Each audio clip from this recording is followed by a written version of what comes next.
రాసిన రెండవ పత్రిక పేతురు రాసిన రెండవ పత్రిక రెండవ అధ్యాయము 20వ వచనం నుండి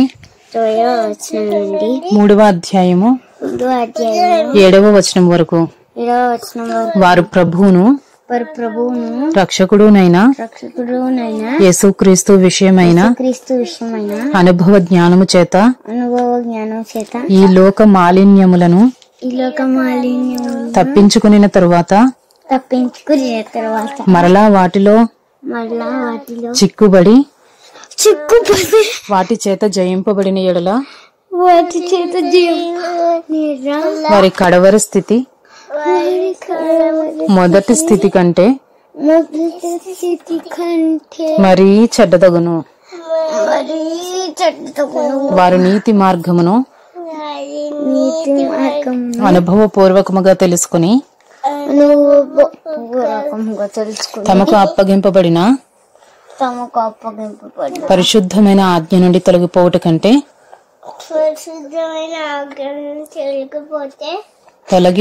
కంటే ఆ మార్గము అనుభవపూర్వకముగా తెలియకయుండుటయే వారికి మేలు. కుక్క తన వాంతి తిరిగినట్టును కడుగబడిన పంది దురదలో దొర్లుటకు మళ్ళినట్టును అను నిజమైన సామెత చొప్పున వీరికి సంభవించెను. రెండవ పేతురు 3వ అధ్యాయము. ప్రియులారా, ఈ రెండవ పత్రిక మీకిప్పుడు వ్రాయిచున్నాను. పరిశుద్ధ ప్రవక్తల చేత పూర్వమందు పలుకుబడిన మాటలను ప్రభువైన రక్షకుడు మీ అపోస్తుల ద్వారా ఇచ్చిన ఆజ్ఞను మీరు జ్ఞాపకము చేసుకునవలెనను విషయమును మీకు జ్ఞాపకము చేసి నిర్మలమైన మీ మనస్సులను రేపుచున్నాను. అంత్య దినములలో అపహాసకులు అపహసించుచు వచ్చి తమ స్వకీయ దురాశల చొప్పున నడుచుకొనుచు ఆయన రాకడను గూర్చిన వాగ్దానం ఏమాయను? పితరులు నిద్రించినది మొదలుకొని సమస్తమును సృష్టి ఆరంభముననున్నట్టే నిలిచియున్నదే అని చెప్పుదురని మొదట మీరు తెలుసుకొనవలెను. ఎలయనగా పూర్వము నుండి ఆకాశం ఉండెననియు నీళ్లలో నుండి నీళ్ల వలనను సమకూర్చబడిన భూమియు దేవుని వాక్యము వలన కలిగిననియు వారు బుద్ధిపూర్వకముగా మరతురు. ఆ నీళ్ల వలన అప్పుడున్న లోకము నీటి వరదలో మునిగి నశించెను. అయితే ఇప్పుడున్న ఆకాశమును భూమియు భక్తిహీనుల తీర్పును నాశనమును జరుగు దినము వరకు అగ్ని కొరకు నిలువ చేయబడినవై అదే వాక్యము వలన భద్రము చేయబడి ఉన్నవి.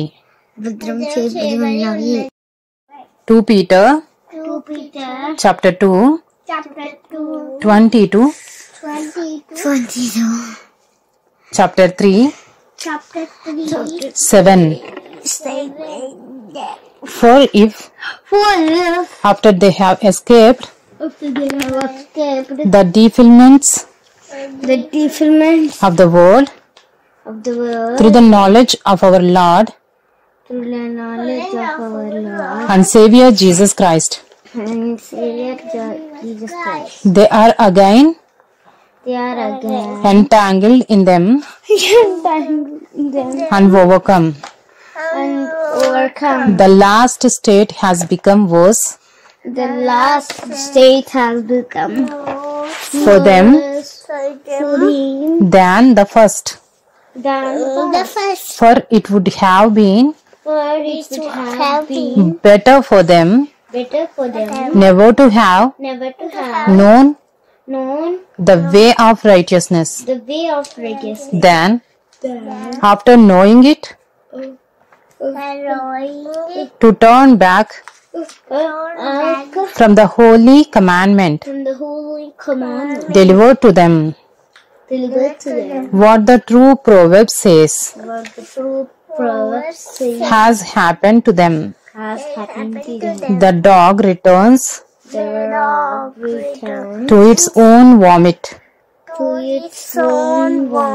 and the sow after washing herself returns to wallow in the mire. 2 Peter chapter 3. This is now the second letter that I am writing to you, beloved. In both of them, I am stirring up your sincere mind by way of reminder that you should remember the predictions of the holy prophets, and the commandment of the Lord and Savior through your apostles. Knowing this first of all, that scoffers will come in the last days with scoffing, following their own sinful desires. They will say, where is the promise of his coming? Forever, since the fathers fell asleep, all things are continuing as they were from the beginning of creation. For they deliberately overlook this fact that the heavens existed long ago, and the earth was formed out of water and through water by the word of God, and that by means of these the world that then existed was deluged with water and perished. But by the same word, the heavens and earth that now exist are stored up for fire, being kept until the day of judgment and destruction of the ungodly.